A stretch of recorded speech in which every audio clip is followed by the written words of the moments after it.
સુરતમાં ભેજા બાજો અલગ અલગ રીતે છેતરપિંડી કરતા હોય છે, ત્યારે વરાછામાં યુએસડીટીના નામે 97 લાખની છેતરપિંડી કરવામાં આવી હતી. આ સમગ્ર મામલે વરાછા પોલીસ મથકે ફરિયાદ નોંધાવી હતી. વરાછા પોલીસે બંને આરોપીને પકડી પાડ્યા હતા. વરાછા પોલીસે આરોપીની ધરપકડ કરી 51 લાખ રૂપિયા કબજે કર્યા હતા. હાલ બંને આરોપીને ઝડપી લઈને પોલીસે રિમાન્ડ માંગવા સહિતની દિશામાં તપાસ હાથ ધરી હતી.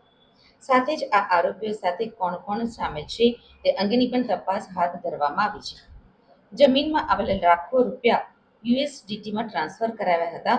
આરોપીએ વિશ્વાસમાં લઈને રૂપિયા લઈ આંગડિયા મારફતે પરત આપવાની વાત કરી હતી અને આંગડિયામાં રૂપિયા આપવા જતા જ આરોપી રૂપિયા લઈને ફરાર થઈ ગયા હતા. પોલીસ અધિકારીએ કહ્યું કે ફરિયાદીએ તેના મિત્ર મારફતે ચેતન અને કમલેશ મારફતે 97 લાખથી વધુ રૂપિયા આપ્યા હતા. આ રૂપિયા ગમે ત્યારે મળશે તેમ કહ્યું હતું. ઓનલાઈન એપ્લિકેશનથી પરત રૂપિયા 15 મિનિટમાં મળી જશે તેવો વિશ્વાસ પણ આપ્યો હતો.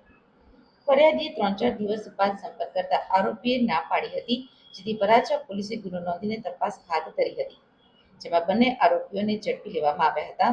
51 લાખ કમલેશ અને ચેતન પાસેથી મેળવી ધરપકડ કરી હતી. સુરત શહેરના વરાછા પોલીસ સ્ટેશન ખાતે યુએસડીટીમાં રોકાણ કરાવી અને નાણાં આપવાની વિશ્વાસમાં લઈ અને છેતરપિંડી કરવા અંગેની ફરિયાદ વરાછા પોલીસ સ્ટેશનમાં નોંધવામાં આવેલી છે.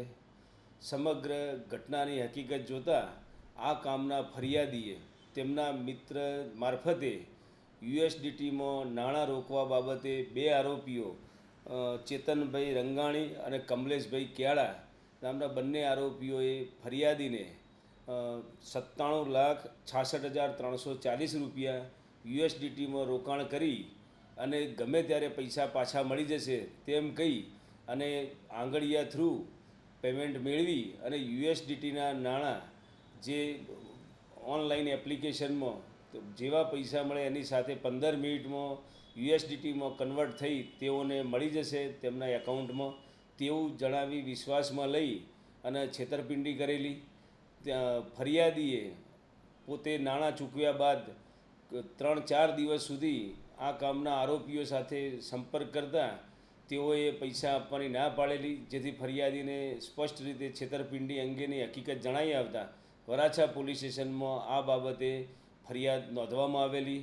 સુરત શહેર police commissioner Shri Anupamsinh Gehlot sir તેમજ સ્પેશિયલ કમિશનર સેક્ટર 1 સર તેમજ ડીસીપી ઝોન 1 સરના માર્ગદર્શન અને સૂચના મુજબ વરાછા પોલીસ સ્ટેશનના ઇન્સ્પેક્ટર શ્રી ગાબાણી તેમજ સર્વેલન્સની ટીમે તાત્કાલિક આ ફરિયાદ બાબતે કાર્યવાહી હાથ ધરી અને જે છેતરપિંડીમાં યુએસડીટીના નાણાં અપાવવા બાબતે જે ચીટિંગ થયેલ હોય તે 97,66,000 રૂપિયા પૈકી 51,50,000 રૂપિયા તેમજ ફરિયાદમાં જણાવેલ બંને આરોપીઓ કમલેશ ઉર્ફે માઇકલ ક્યાળા તથા ચેતન રમેશભાઈ રંગાણી બંનેની ધરપકડ કરેલ છે અને ગુનાના કામનો મુદ્દામાલ હસ્તગત કરેલ છે અને આ કામે હાલ તપાસ ચાલુ છે.